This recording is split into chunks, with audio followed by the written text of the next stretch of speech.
നമസ്കാരം, ഞാൻ രഞ്ജിത്ത് കൃഷ്ണൻ. പുതിയ വീഡിയോയിലേക്ക് സ്വാഗതം. ഇന്നത്തെ വീഡിയോ കൈരളി TMTയെ കുറിച്ചാണ്. 1995 കോഴിക്കോട് കള്ളിയത്ത് കുടുംബം സ്ഥാപിച്ചതാണ് കൈരളി TMT എന്ന ബ്രാൻഡ് നെയിമിൽ അറിയപ്പെടുന്ന Kairali steels and alloys private limited. ഉരുക്ക് വ്യാപാരത്തിൽ ഈ കുടുംബത്തിന് പതിറ്റാണ്ടുകൾ പഴക്കമുള്ള ഒരു നീണ്ട ചരിത്രമുണ്ട്. എന്നാൽ കോഴിക്കോട് ഒരു റോളിംഗ് മിൽ ഔപചാരികമായി സ്ഥാപിച്ചത് നിർമ്മാണത്തിലേക്കുള്ള അവരുടെ പ്രവേശനത്തെ അടയാളപ്പെടുത്തി. ആധുനികവും ഉയർന്ന നിലവാരമുള്ളതുമായ സ്റ്റീൽ ബാറുകൾ പ്രാദേശിക വിപണിയിൽ എത്തിക്കുക എന്നതായിരുന്നു അവരുടെ പ്രാരംഭ ലക്ഷ്യം. ഈ വിപണിയിൽ പഴയതും കാര്യക്ഷമത കുറഞ്ഞതുമായ മില്ലുകൾ ആധിപത്യം സ്ഥാപിച്ചിരുന്നു. ആദ്യത്തെ മാനേജിംഗ് ഡയറക്ടറായ ശ്രീ കള്ളിയത്ത് അബ്ദുൽ ഗഫൂർ വ്യവസായത്തെക്കുറിച്ചുള്ള തന്റെ അറിവും ഒരു ബിസിനസ് ആരംഭിക്കാനും വളർത്താനുമുള്ള ശക്തമായ ആഗ്രഹവും സംയോജിപ്പിച്ചു.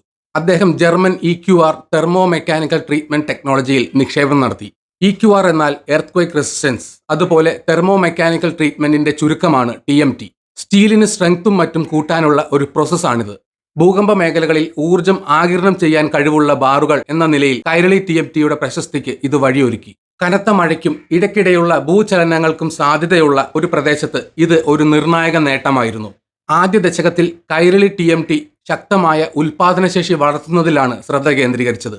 കമ്പനി 2 പ്രധാന പ്ലാന്റുകൾ സ്ഥാപിച്ചു. ഒന്ന് പാലക്കാടിനടുത്തും മറ്റൊന്ന് തമിഴ്നാട്ടിലെ സേലത്തിനടുത്തും. ഇത് കേരള തമിഴ്നാട് വിപണികളിൽ കാര്യക്ഷമമായി സേവനം നൽകാൻ അവരെ അനുവദിച്ചു. ഓരോ പ്ലാന്റിലും 8 മില്ലിമീറ്റർ മുതൽ 32 മില്ലിമീറ്റർ വരെ വ്യാസമുള്ള ബാറുകൾ ഉൽപ്പാദിപ്പിക്കാൻ സജ്ജീകരിച്ചിരുന്നു. ഈ വലിപ്പങ്ങൾ നിർമ്മാണ ആവശ്യങ്ങളുടെ മുഴുവൻ സ്പെക്ട്രവും ഉൾക്കൊള്ളുന്നു. ചെറിയ റെസിഡൻഷ്യൽ പ്രൊജക്ടുകൾ മുതൽ വലിയ അടിസ്ഥാന സൗകര്യ പദ്ധതികൾ വരെ അവയിൽ ഉൾപ്പെട്ടിരുന്നു. 2010കളുടെ തുടക്കത്തിൽ വാർഷിക സ്ഥാപിത ശേഷി 90,000 മെട്രിക് ടൺ കവിഞ്ഞു. ഏകദേശം 1000 വിദഗ്ധ ജീവനക്കാരും സപ്പോർട്ട് സ്റ്റാഫും ഉൾപ്പെട്ടതായിരുന്നു ആ തൊഴിൽ ശക്തി. അസംസ്കൃത വസ്തുക്കൾ ലഭ്യമായ സ്ഥലത്തിന് സമീപം ഫാക്ടറികൾ സ്ഥാപിക്കുന്നത് കമ്പനിക്ക് നേട്ടമായി. കമ്പനിക്ക് സ്വന്തമായി വൈദ്യുതി വിതരണ സംവിധാനവും ഉണ്ടായിരുന്നു. ഇത് ചെലവ് കുറയ്ക്കാൻ സഹായിച്ചു. കാലക്രമേണ ഉൽപാദനം വർദ്ധിപ്പിക്കുന്നതും ഇത് എളുപ്പമാക്കി. തുടക്കം മുതൽ തന്നെ ബ്രാൻഡ് നിർമ്മാണത്തിന് മുൻതൂക്കം നൽകിയിരുന്നു. ഇന്ത്യയിലെ ഏറ്റവും വലിയ സ്റ്റീൽ ഉൽപാദകരായ സ്റ്റീൽ അതോറിറ്റി ഓഫ് ഇന്ത്യയുമായി കൈരളി TMT ദീർഘകാല കരാറിൽ ഏർപ്പെട്ടു. ഈ കരാർ കൈരളി TMTക്ക് കേരളത്തിൽ അവരുടെ ബില്ലറ്റുകൾ പ്രോസസ് ചെയ്യുന്നതിനുള്ള പ്രത്യേക അവകാശം നൽകി. ഉയർന്ന നിലവാരമുള്ള ബില്ലറ്റുകളുടെ സ്ഥിരമായ വിതരണം ഇത് ഉറപ്പാക്കി. ബില്ലറ്റ് എന്നത് ഒരു സെമി ഫിനിഷ്ഡ് സ്റ്റീൽ ഉൽപ്പന്നമാണ്. സാധാരണയായി ചതുരാകൃതിയിലോ ആണിത്. ഇത് ബാറുകൾ, വടികൾ, ഷീറ്റുകൾ തുടങ്ങിയ വിവിധ സ്റ്റീൽ ആകൃതികളിലേക്ക് കൂടുതൽ സംസ്കരണത്തിനുള്ള ആരംഭ വസ്തുവായി ഉപയോഗിക്കുന്നു. ഇത് ബ്രാൻഡിലുള്ള വിശ്വാസത്തെയും ശക്തിപ്പെടുത്തി. കമ്പനി ശ്രീ മോഹൻലാലിനെ ബ്രാൻഡ് അംബാസഡറായി കൊണ്ടുവന്നു. ദക്ഷിണേന്ത്യയിലുടനീളം ബ്രാൻഡ് കൂടുതൽ ജനപ്രിയമാകാൻ ഇത് സഹായിച്ചു. 2015 കൈരളി TMT കേരളത്തിലെ ഏറ്റവും മികച്ച പ്രാദേശിക ഫുട്ബോൾ ലീഗിന്റെ ആദ്യ സീസൺ സ്പോൺസർ ചെയ്തു. ഇത് സമൂഹത്തിൽ ഗുഡ്വിൽ ഉണ്ടാക്കി. അതുപോലെ ഇത് ബ്രാൻഡിനെ ചെറുപ്പക്കാരുമായി കണക്ട് ചെയ്യാൻ സഹായിച്ചു. കമ്പനി ഡീലർ മീറ്റിംഗുകൾ, ബിൽഡർമാർക്കുള്ള സാങ്കേതിക പരിശീലനം, പ്രധാന നഗരങ്ങളിൽ ഹോർഡിംഗുകൾ സ്ഥാപിക്കൽ എന്നിവ നടത്തി. ഈ ശ്രമങ്ങളെല്ലാം ബ്രാൻഡ് അവബോധം വർദ്ധിപ്പിക്കാൻ സഹായിച്ചു. 2018 ആയപ്പോഴേക്കും കൈരളി TMT കേരളത്തിലെ ഏറ്റവും മികച്ച 3 TMT ബാർ ബ്രാൻഡുകളിൽ ഒന്നായി മാറി. തമിഴ്നാട്ടിലെ വളർന്നുവരുന്ന നിർമ്മാണ വിപണിയിലും ഇത് ശക്തമായ സാന്നിധ്യം നേടാൻ തുടങ്ങി. 2020കളുടെ തുടക്കത്തിൽ കെട്ടിടങ്ങൾക്ക് പലപ്പോഴും തുരുമ്പ് മൂലം കേടുപാടുകൾ സംഭവിച്ചു. കോസ്റ്റൽ അല്ലെങ്കിൽ ഹൈ ഹ്യൂമിഡിറ്റി അന്തരീക്ഷത്തിൽ റീബാറുകൾ തുറന്നു കാണിക്കുന്നതാണ് ഈ പ്രശ്നം പരിഹരിക്കുന്നതിനായി 2024 അവസാനത്തോടെ കൈരളി TMT അതിന്റെ കോട്ടഡ് പ്ലസ് സീരീസ് അവതരിപ്പിച്ചു. ഈ റീബാറുകൾക്ക് ഒരു പ്രത്യേക സംരക്ഷണ കോട്ടിംഗ് ഉണ്ടായിരുന്നു. ലോഹത്തെ തുരുമ്പിൽ നിന്ന് സംരക്ഷിക്കുന്ന ഒരു പാളിയായി കോട്ടിംഗ് പ്രവർത്തിച്ചു. ഇത് ഉപ്പുവെള്ളത്തിലോ വ്യാവസായിക മേഖലകളിലോ കെട്ടിടം കൂടുതൽ കാലം നിലനിൽക്കാൻ സഹായിച്ചു.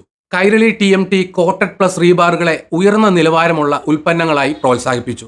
മറൈൻ പാലങ്ങൾ, കടൽത്തീര വികസനങ്ങൾ തുടങ്ങിയ കടുപ്പമേറിയ പദ്ധതികൾക്കാണ് അവ ഉദ്ദേശിച്ചത്. ഉയരമുള്ള പാർക്കിംഗ് കെട്ടിടങ്ങളിലും അവ ഉപയോഗിച്ചിരുന്നു. ഫീൽഡ് ടെസ്റ്റും തേർഡ് പാർട്ടി ലാബ് റിപ്പോർട്ടുകൾ പ്രകാരം നടത്തിയ പരിശോധനകളിൽ ഈ ബാറുകളിൽ കുറഞ്ഞ തുരുമ്പ് കാണിച്ചു. ഇത് കൈരളി TMTയെ ഉയർന്ന വിലയ്ക്ക് വിൽക്കാൻ അനുവദിച്ചു. ഇത് വിപണിയിലെ ഒരു പ്രധാന വിടവ് നികത്തുകയും ചെയ്തു. ഭാവി വളർച്ചയ്ക്ക് ശക്തമായ പ്രവർത്തനങ്ങളും സുസ്ഥിരതയും പ്രധാനമാണെന്ന് കൈരളി TMTയുടെ സാരഥികൾക്ക് അറിയാമായിരുന്നു. അതിനാൽ 2021 കമ്പനി അതിന്റെ റോളിംഗ് മിൽ പ്രക്രിയയുടെ പ്രധാന ഭാഗങ്ങൾ ഓട്ടോമേറ്റ് ചെയ്യാൻ തുടങ്ങി. ബില്ലറ്റുകൾ ലോഡ് ചെയ്യൽ, റീബാറുകൾ നേരെയാക്കൽ തുടങ്ങിയ ഘടകങ്ങൾ ഇതിൽ ഉൾപ്പെടുന്നു. ഉൽപ്പന്ന ഗുണനിലവാരം പരിശോധിക്കുന്നതിനായി അവർ AI അധിഷ്ഠിത സംവിധാനങ്ങളും ചേർത്തു. ഈ സംവിധാനങ്ങൾക്ക് സർഫസ് ഡിഫക്ട്സ് റിയൽ ടൈമിൽ കണ്ടെത്താൻ കഴിയും. ഇത് പുനർനിർമ്മാണവും മാലിന്യവും കുറച്ചു. കമ്പനി ഊർജ്ജ സംരക്ഷണ രീതികളും അവതരിപ്പിച്ചു. വേസ്റ്റ് ഹീറ്റ് റിക്കവറി യൂണിറ്റുകളും പ്ലാന്റുകളുടെ മേൽക്കൂരകളിലെ സൗരോർജ്ജ ഇൻസ്റ്റലേഷനുകളും ഇതിൽ ഉൾപ്പെടുന്നു. ഈ മാറ്റങ്ങൾ മലിനീകരണ തോത് കുറച്ചു. വൈദ്യുതി ചെലവ് കുറയ്ക്കാനും അവ സഹായിച്ചു. തൊഴിലാളികൾക്കായി കമ്പനി പുതിയ സുരക്ഷാ പരിപാടികൾ ആരംഭിച്ചു. ഉയർന്ന താപനിലയുള്ള പ്രദേശങ്ങളിൽ അവർ സെൻസർ അലേർട്ടുകൾ ഉപയോഗിച്ചു. ഈ ശ്രമങ്ങളെല്ലാം ലാഭം മെച്ചപ്പെടുത്തി. പരിസ്ഥിതിയെയും സമൂഹത്തെയും കുറിച്ച് കരുതലുള്ള ആളുകൾക്ക് അവ കമ്പനിയെ കൂടുതൽ ആകർഷകമാക്കി. 2019 ഡിസംബറിൽ സെൻട്രൽ ബ്യൂറോ ഓഫ് ഇൻവെസ്റ്റിഗേഷൻ ഒരു കേസ് രജിസ്റ്റർ ചെയ്തു. Kairali steels and alloys excise തീരുവ ശരിയായി അടച്ചിട്ടില്ലെന്ന് അവകാശപ്പെട്ടു. 2014 2017 ഇടയിൽ ഉദ്യോഗസ്ഥരുമായി സഹകരിച്ചാണ് ഇത് ചെയ്തതെന്ന് ആരോപിക്കപ്പെടുന്നു. കമ്പനി യഥാർത്ഥത്തിൽ ഉണ്ടായിരുന്നതിനേക്കാൾ കുറഞ്ഞ ഉൽപാദന കണക്കുകൾ റിപ്പോർട്ട് ചെയ്തതായി ഉദ്യോഗസ്ഥർ പറഞ്ഞു. ഡ്യൂട്ടി പേയ്മെന്റുകൾ മറയ്ക്കാൻ കമ്പനി വ്യാജ ഇൻവോയ്സുകൾ ഉപയോഗിച്ചതായും അവർ പറഞ്ഞു. തുടർന്ന് എൻഫോഴ്സ്മെന്റ് ഡയറക്ടറേറ്റ് തിരച്ചിൽ നടത്തി. കണക്കിൽപ്പെടാത്ത സാമ്പത്തിക ഇടപാടുകൾ കണ്ടെത്താനാണ് അവർ ശ്രമിച്ചത്. ഇവ 100 കണക്കിന് കോടി രൂപയോളം വരും. കൈരളി TMT എക്സിക്യൂട്ടീവുകൾ തങ്ങൾ നിരപരാധികളാണെന്ന് അവകാശപ്പെട്ടു. മുൻ ജീവനക്കാരുടെ തെറ്റുകളിൽ നിന്നാണ് എന്തെങ്കിലും പ്രശ്നങ്ങൾ ഉണ്ടായതെന്ന് അവർ വാദിച്ചു. കമ്പനിയുടെ പേര് ക്ലിയർ ചെയ്യാൻ പൂർണ്ണമായ അന്വേഷണത്തെ സ്വാഗതം ചെയ്യുന്നതായി അവർ പറഞ്ഞു. അതേസമയം ബിസിനസ് മാധ്യമങ്ങളിലെ ചില റിപ്പോർട്ടുകൾ പുതിയ ആശങ്കകൾ ഉയർത്തി. കൈരളി TMTയെ അസാധാരണമായ പണമിടപാടുകളുമായി ബന്ധിപ്പിച്ചതായി ഈ റിപ്പോർട്ടുകൾ പറയുന്നു. 2016 നവംബറിലെ ഇന്ത്യയിലെ നോട്ട് നിരോധന സമയത്ത് നടന്ന വലിയ പണനിക്ഷേപങ്ങളെയും പിൻവലിക്കലുകളെയും അവർ ചൂണ്ടിക്കാട്ടി. കമ്പനിയും അനുബന്ധ ബിസിനസ്സുകളും സിസ്റ്റത്തിലെ വിടവുകൾ ദുരുപയോഗം ചെയ്തതായി റിപ്പോർട്ടുകൾ അവകാശപ്പെട്ടു. ഉയർന്ന മൂല്യമുള്ള പഴയ നോട്ടുകൾ കള്ളപ്പണം വെളുപ്പിക്കുന്നതിനാണ് അവർ ഇത് ചെയ്തതെന്ന് കരുതപ്പെടുന്നു. ഈ അവകാശവാദങ്ങൾ മാധ്യമങ്ങളിൽ വ്യാപകമായി പ്രചരിച്ചിരുന്നു. എന്നിരുന്നാലും പ്രാരംഭ പത്രവാർത്തയ്ക്കപ്പുറം ഔദ്യോഗികമായ കുറ്റങ്ങളൊന്നും പരസ്യമായി ചുമത്തിയിട്ടില്ല. എന്നിരുന്നാലും കിംവദന്തികൾ ചില ഡീലർമാർക്ക് കമ്പനിയിലുള്ള വിശ്വാസം നഷ്ടപ്പെടുത്തി. പ്രതികരിക്കാൻ കമ്പനി ഒരു ഇന്റേണൽ ഓഡിറ്റിന് ഉത്തരവിട്ടു. ആ സമയത്ത് പണം എങ്ങനെ കൈകാര്യം ചെയ്തുവെന്ന് ഓഡിറ്റ് പരിശോധിച്ചു. കാര്യങ്ങൾ ചെയ്ത രീതിയിൽ ചില തെറ്റുകൾ കണ്ടെത്തി. എന്നാൽ സീനിയർ മാനേജ്മെന്റ് മനഃപൂർവ്വം എന്തെങ്കിലും തെറ്റ് ചെയ്തുവെന്നതിന് വ്യക്തമായ തെളിവ് കണ്ടെത്തിയില്ല. 2022 ഏപ്രിലിലാണ് ഏറ്റവും ഗുരുതരമായ നിയമപരമായ തടസ്സം ഉയർന്നു വന്നത്. Directorate general of GST intelligence DGGI early morning റെയ്ഡുകൾ നടത്തി. കേരളത്തിലെയും തമിഴ്നാട്ടിലെയും കള്ളിയത്ത് ഗ്രൂപ്പുമായി ബന്ധപ്പെട്ട 1 ഡസനിലധികം സ്ഥലങ്ങളിലാണ് ഈ റെയ്ഡുകൾ നടന്നത്. ഷെൽ കമ്പനികളുടെ ഒരു ശൃംഖല DGGI ഉദ്യോഗസ്ഥർ കണ്ടെത്തി. ഷെൽ കമ്പനി എന്നാൽ സജീവമായ ബിസിനസ് പ്രവർത്തനങ്ങളോ കാര്യമായ ആസ്തികളോ ഇല്ലാത്ത ഒരു കമ്പനി. സമ്പത്ത് രഹസ്യമായി സൂക്ഷിക്കാനുള്ള ഒരു വഴിയാണിത്. ഈ ഷെൽ കമ്പനികൾ തെറ്റായ ഇൻവോയ്സുകൾ നൽകി വ്യാജ ഇൻപുട്ട് ടാക്സ് ക്രെഡിറ്റുകൾ അവകാശപ്പെടുക എന്നതായിരുന്നു ലക്ഷ്യം. ഇത് ഗ്രൂപ്പിന് ഏകദേശം 40 കോടി രൂപ GST അടയ്ക്കുന്നത് ഒഴിവാക്കാൻ അനുവദിച്ചതായി ആരോപിക്കപ്പെടുന്നു. റെയ്ഡുകളിൽ കമ്പനിയുടെ എക്സിക്യൂട്ടീവ് ഡയറക്ടർ ശ്രീ ഹുമയൂൺ കല്ലിയത്തിനെ DGGI അറസ്റ്റ് ചെയ്തു. വ്യാജ ബില്ലിംഗ് ശൃംഖല ആസൂത്രണം ചെയ്യുകയും കൈകാര്യം ചെയ്യുകയും ചെയ്തതായി ഇയാൾക്കെതിരെ ആരോപിക്കപ്പെട്ടു. ഇതിൽ നിഷ്ക്രിയ കമ്പനികളുമായും തേർഡ് പാർട്ടി ഡീലർമാരുമായും പ്രവർത്തിച്ചതും ഉൾപ്പെടുന്നു. അദ്ദേഹത്തെ 14 ദിവസത്തേക്ക് ജുഡീഷ്യൽ കസ്റ്റഡിയിൽ അയച്ചു. GST വെട്ടിപ്പ് ഗുരുതരവും ജാമ്യം ലഭിക്കാത്തതുമായ കുറ്റകൃത്യമായി കണക്കാക്കുന്ന നിയമങ്ങൾ പ്രകാരമായിരുന്നു ഇത്. അയാളുടെ പെട്ടെന്നുള്ള അറസ്റ്റ് നിർമ്മാണ ഉരുക്ക് വ്യവസായത്തെ ഞെട്ടിച്ചു. ബാങ്കുകൾ കമ്പനിയുമായുള്ള അവരുടെ ക്രെഡിറ്റ് ലൈനുകൾ പരിശോധിക്കുകയും അവലോകനം ചെയ്യുകയും ചെയ്തു. ചില ഡീലർമാരും പേയ്മെന്റുകൾ നിർത്തി. അന്വേഷണം എങ്ങനെ വികസിക്കുമെന്ന് കാണാൻ അവർ കാത്തിരിക്കുകയായിരുന്നു. 2022 മധ്യത്തോടെ DGGI അതിന്റെ ഫീൽഡ് അന്വേഷണങ്ങൾ പൂർത്തിയാക്കി. തുടർന്ന് താൽക്കാലിക നികുതി ഡിമാൻഡ് നോട്ടീസുകൾ അയച്ചു. അടയ്ക്കാത്ത GST, പലിശ, പിഴവുകൾ എന്നിവ ഈ ആവശ്യങ്ങളിൽ ഉൾപ്പെടുന്നു. കൈരളി TMT നോട്ടീസുകളോട് ഔദ്യോഗികമായി വിയോജിച്ചു. അവരുടെ കമ്പനികൾ തമ്മിലുള്ള ഇടപാടുകൾ നിയമാനുസൃത ബിസിനസ് കാരണങ്ങളാലാണെന്ന് അവർ വാദിച്ചു. ഈ അനിശ്ചിതത്വം കാരണം ക്രെഡിറ്റ് റേറ്റിംഗ് ഏജൻസികൾ കമ്പനിയുടെ റേറ്റിംഗുകൾ നിരീക്ഷണത്തിലാക്കി. 2023 അവസാനത്തോടെ നോട്ടീസുകളിലെ ചില നികുതി തുകകൾ കുറച്ചു. തർക്കത്തിലുള്ള പണമടയ്ക്കൽ ഹർജികൾ GST അപ്പീൽ അധികാരികൾക്ക് മുമ്പാകെ സമർപ്പിച്ചു. അന്തിമ ഫലം ഇപ്പോഴും തീർപ്പാക്കാതായപ്പോൾ കമ്പനി തർക്കത്തിലുള്ള തുകകൾ നികത്തുന്നതിന് ഇടക്കാല ബാങ്ക് ഗ്യാരണ്ടികൾ നേടി. ഈ നടപടി കമ്പനിയുടെ ദൈനംദിന പ്രവർത്തനങ്ങളിൽ വലിയ പ്രശ്നങ്ങൾ ഒഴിവാക്കാൻ സഹായിച്ചു. നിയമ പോരാട്ടങ്ങൾക്കിടയിലും കൈരളി TMTയുടെ സാമ്പത്തിക പ്രകടനം താരതമ്യേന സ്ഥിരത പുലർത്തി. 2021-22 സാമ്പത്തിക വർഷത്തിൽ കമ്പനി 550 കോടിയുടെ പ്രവർത്തന വിറ്റുവരവ് മാത്രം റിപ്പോർട്ട് ചെയ്തു. അടുത്ത വർഷം നേരിയ ഇടിവ് കണ്ടു. വിപണിയിലെ അസ്ഥിരതയും മാനദണ്ഡങ്ങൾ പാലിക്കുന്നതുമായി ബന്ധപ്പെട്ട ചെലവുകളും കാരണമാണ് ഇത് സംഭവിച്ചത്. എന്നാൽ അസംസ്കൃത വസ്തുക്കളുടെ വില സ്ഥിരത പ്രാപിച്ചതോടെ 2023-24 ആയപ്പോഴേക്കും മാർജിനുകൾ വീണ്ടെടുത്തു. 2024 തുടക്കത്തിലെ ക്വാർട്ടർലി റിപ്പോർട്ടുകൾ ഏകദേശം 5% വരുമാന വളർച്ചയാണ് സൂചിപ്പിക്കുന്നത്. ലാഭവിഹിതം 5% മുകളിൽ ഉറച്ചുനിന്നു. കമ്പനിയുടെ വിപുലമായ ഡീലർ ശൃംഖലയായിരുന്നു പ്രതിരോധ ശേഷിക്ക് ഒരു പ്രധാന ഘടകം. കേരളത്തിലും വടക്കൻ തമിഴ്നാട്ടിലുമായി 300-ലധികം ഔട്ട്ലെറ്റുകൾ ഇതിനുണ്ടായിരുന്നു. കൈരളി TMTയുടെ പ്രമോഷണൽ സ്കീമുകളിലും സാങ്കേതിക വർക്ക്ഷോപ്പുകളിലും ഡീലർമാർ പ്രതിജ്ഞാബദ്ധരാണ്. അവർ പതിവായി ഓർഡറുകൾ നൽകുന്നത് തുടരുന്നു. കമ്പനി അതിന്റെ ക്യാപ്റ്റീവ് ലോജിസ്റ്റിക്സ് ഫ്ലീറ്റും പരിപാലിച്ചു. കൃത്യസമയത്ത് ഡെലിവറികൾ ഉറപ്പാക്കി. മൂന്നാം കക്ഷി ട്രാൻസ്പോർട്ടർമാരെ ആശ്രയിക്കുന്നത് കുറച്ചു. ഡീലർമാരുടെ വിശ്വസ്തത ശക്തിപ്പെടുത്തി. സ്റ്റോക്ക് തീർന്നു പോകാനുള്ള സാധ്യത കുറയ്ക്കുകയും ചെയ്തു. 2024 മധ്യത്തിൽ കൈരളി TMT അതിന്റെ ആദ്യത്തെ പ്രധാന കയറ്റുമതി ഓർഡർ നേടി. ശ്രീലങ്കയിലെ സർക്കാർ പിന്തുണയുള്ള ഒരു തുറമുഖ പദ്ധതിക്ക് ഘടനാപരമായ റീബാറുകൾ വിതരണം ചെയ്തത് ഈ സ്ഥാപനമാണ്. വിജയകരമായ കയറ്റുമതി അന്താരാഷ്ട്ര ഗുണനിലവാര മാനദണ്ഡങ്ങൾ പാലിക്കുന്നുണ്ടെന്ന് തെളിയിച്ചു. മാലിദ്വീപിലേക്കും കിഴക്കൻ ആഫ്രിക്കൻ വിപണികളിലേക്കും കൂടുതൽ കയറ്റുമതി ചെയ്യുന്നതിനുള്ള ചർച്ചകൾക്ക് ഇത് തുടക്കമിട്ടു. ആഭ്യന്തര വിപണിയിലെ ഏറ്റക്കുറച്ചിലുകൾക്കെതിരായ തന്ത്രപരമായ ഒരു സംരക്ഷണമായാണ് മാനേജ്മെന്റ് കയറ്റുമതിയെ വീക്ഷിച്ചത്.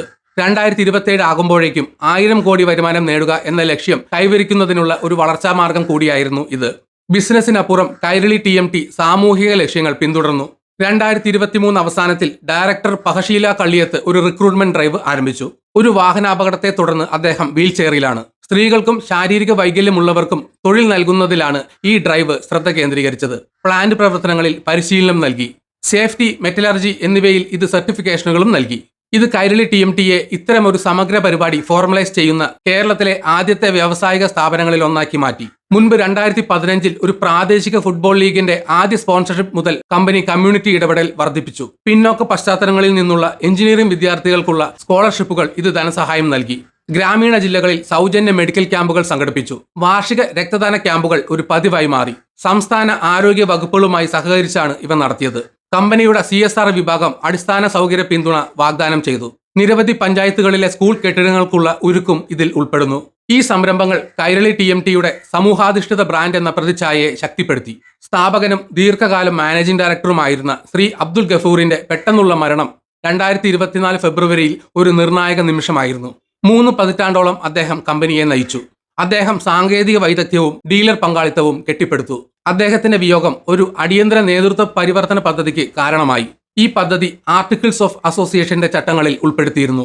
അന്തരിച്ച സ്ഥാപകന്റെ ഭാര്യയായ ശ്രീമതി ആസിയ വെങ്കാട്ടിനെ മാനേജിംഗ് ഡയറക്ടറായി ബോർഡ് നിയമിച്ചു. അടുത്ത തലമുറ അഹലീഷയും മിസ്റ്റർ ഹുമയോണും എക്സിക്യൂട്ടീവ് ഡയറക്ടർമാരായി നിലനിർത്തി.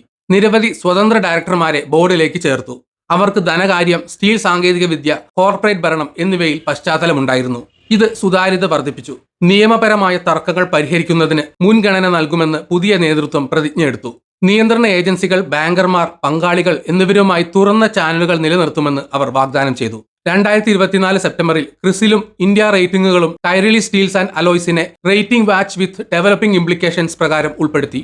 ഓഡിറ്റ് ചെയ്ത സാമ്പത്തിക വിവരങ്ങൾ സമർപ്പിക്കുന്നതിലെ കാലതാമസമാണ് ഇതിന് കാരണം. തർക്കത്തിലുള്ള നികുതി ആവശ്യങ്ങളെക്കുറിച്ചുള്ള വ്യക്തതയില്ലായ്മയും ഇതിന് കാരണമായി. കമ്പനിയുടെ ആരോഗ്യപരമായ പണമൊഴുക്കും ശക്തമായ ആസ്തി അടിത്തറയും ഏജൻസികൾ ശ്രദ്ധിച്ചു. എന്നാൽ പരിഹരിക്കപ്പെടാത്ത നികുതി ബാധ്യതകൾ സ്ഥിരീകരിച്ചാൽ പണലഭ്യത കുറയുമെന്ന് അവർ മുന്നറിയിപ്പ് നൽകി. ആശങ്കകൾ പരിഹരിക്കുന്നതിനായി പുതിയ ബോർഡ് ഒരു മികച്ച അക്കൗണ്ടിംഗ് സ്ഥാപനത്തെ നിയമിക്കാൻ അംഗീകാരം നൽകി. സ്ഥാപനം മുൻ വർഷങ്ങളെ ഓഡിറ്റ് ചെയ്യുകയും GST, എക്സൈസ് രേഖകൾ ഒത്തുനോക്കുകയും ചെയ്തു. കമ്പനി സ്വമേധയാ വെളിപ്പെടുത്തലുകൾ നടത്താനും തുടങ്ങി. മുൻകാലങ്ങളിൽ അടയ്ക്കാത്ത പരോക്ഷ നികുതികൾ തീർപ്പാക്കുന്നതിനുള്ള സ്വമേധയാ ഉള്ള കംപ്ലയൻസ് പദ്ധതിയുടെ ഭാഗമായിരുന്നു ഇവ. പുതിയ ബോർഡ് പ്രമേയങ്ങളും നിയമപരമായ ഫോമുകൾ ഫയൽ ചെയ്യലും ബാങ്കർമാർക്ക് ഉറപ്പു നൽകി. ഈ നടപടികൾ ക്രെഡിറ്റ് ലൈനുകൾ പുതുക്കുന്നതിന് സഹായിച്ചു. പലിശ നിരക്കുകളിൽ കാര്യമായ വർധനവ് അവർ ഒഴിവാക്കി. ഓട്ടോമേഷൻ നവീകരണങ്ങൾ പൂർത്തിയായതും കോട്ടഡ് റീബാർ ഉൽപാദനം വർദ്ധിപ്പിച്ചതും മൂലം 2025 മധ്യത്തോടെ കൈരളി TMT അതിന്റെ വാർഷിക ശേഷി 1,50,000 മെട്രിക് ടണ്ണായി ഉയർത്താൻ പദ്ധതിയിടുന്നു. തമിഴ്നാട്ടിൽ ബ്രൗൺഫീൽഡ് വികസനത്തിനായുള്ള ചർച്ചകൾ പുരോഗമിക്കുകയാണ്. ഇത് പരിസ്ഥിതി അനുമതികൾക്ക് വിധേയമാണ്. പാർട്ണർഷിപ്പ് സാധ്യതകളും കമ്പനി അന്വേഷിക്കുന്നുണ്ട്. നാനോ കോട്ടിംഗ് സാങ്കേതിക വിദ്യകൾ ഉപയോഗിച്ച് തുരുമ്പിനെ പ്രതിരോധിക്കുന്ന റീബാറുകൾ വികസിപ്പിക്കുക എന്നതാണ് ഇവയുടെ ലക്ഷ്യം. 2026-27 സാമ്പത്തിക വർഷത്തോടെ 1000 കോടി രൂപ വരുമാനം നേടുക എന്നതാണ് മാനേജ്മെന്റിന്റെ ഇടക്കാല ലക്ഷ്യം. ഇത് 2019 ഏകദേശം 600 കോടിയിൽ നിന്ന് വളരെ കൂടുതലാണ്. കേരളത്തിലെ രണ്ടാം നിര പട്ടണങ്ങളിലേക്ക് കൂടുതൽ ആഴത്തിൽ കടന്നു ചെല്ലുന്നത് വളർച്ചയുടെ ഘടകങ്ങളിൽ ഉൾപ്പെടുന്നു. ആന്ധ്രാപ്രദേശിലേക്കും കർണാടകയിലേക്കുമുള്ള പ്രവേശനവും അവയിൽ ഉൾപ്പെടുന്നു. കയറ്റുമതി പ്രവർത്തനങ്ങൾ വർദ്ധിപ്പിക്കുക എന്നതാണ് മറ്റൊരു പ്രധാന ലക്ഷ്യം. തന്ത്രപരമായ വില നിർണ്ണയം, സംയോജിത സേവന ഓഫറുകൾ, സാങ്കേതിക പിന്തുണ, ഡെലിവറി ട്രാക്കിംഗ്, ഡിജിറ്റൽ ഡീലർ പോർട്ടലുകൾ എന്നിവയാണ് പ്രധാന സംരംഭങ്ങൾ. തീർപ്പ് കൽപ്പിക്കാത്ത നികുതി നിയന്ത്രണ വിഷയങ്ങളുടെ അന്തിമ പരിഹാരത്തെ ആശ്രയിച്ചിരിക്കും പ്രതീക്ഷ. GST ആവശ്യങ്ങൾക്ക് അനുകൂലമായ ഒരു അപ്പീൽ ഉത്തരവ് വഴിയൊരുക്കും. ചർച്ചയിലൂടെയുള്ള ഒരു ഒത്തുതീർപ്പും സഹായിക്കും. ഒന്നുകിൽ ബാധ്യതയില്ലാത്ത ബാങ്ക് ഫണ്ടിംഗ് പ്രാപ്തമാക്കുകയും ക്രെഡിറ്റ് റേറ്റിംഗുകൾ മെച്ചപ്പെടുത്തുകയും ചെയ്യും. നിയമങ്ങൾ പാലിക്കുന്നതിലും സുതാര്യത പാലിക്കുന്നതിലും പുതിയ ബോർഡ് ശ്രദ്ധ കേന്ദ്രീകരിക്കുന്നു. നിക്ഷേപകരിലും മറ്റു പങ്കാളികളിലും വിശ്വാസം പുനർനിർമ്മിക്കുക എന്നതാണ് ഇതിന്റെ ലക്ഷ്യം. ഈ വീഡിയോ ഇവിടെ വെച്ച് നിർത്തുന്നു. നിങ്ങൾക്ക് വീഡിയോ ഇഷ്ടപ്പെട്ടെങ്കിൽ ലൈക്ക് ചെയ്യുക. ചാനൽ സബ്സ്ക്രൈബ് ചെയ്തിട്ടില്ലെങ്കിൽ മറക്കാതെ സബ്സ്ക്രൈബ് ചെയ്യണം. നിങ്ങളുടെ വിലയേറിയ അഭിപ്രായം കമന്റിൽ രേഖപ്പെടുത്തണം. നോട്ടിഫിക്കേഷൻ ബെൽ ബട്ടൺ അമർത്താൻ മറക്കരുത്. മറ്റൊരു വീഡിയോയുമായി വീണ്ടും കാണാം. ബൈ.